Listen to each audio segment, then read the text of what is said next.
আসসালামু আলাইকুম রহমতুল্লাহি বারকাতু।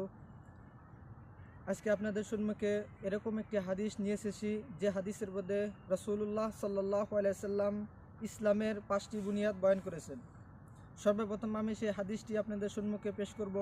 আন ইবনে ওমর রাদিয়াল্লাহু তাআলা আনহুমা ক্বালা রাসূলুল্লাহি সাল্লাল্লাহু আলাইহি ওয়াসাল্লাম বুনিয়াল ইসলামু আলা খামসিন শাহাদাতি আল্লা ইলাহা ইল্লাল্লাহ ওয়া আন্না মুহাম্মাদান আবদুহু ওয়া রাসূলুহু ওয়া ইকামিস সালাতি ওয়া ইতাইজ যাকাহ ওয়াল হজ্জি ওয়া সাওমি রমাজান।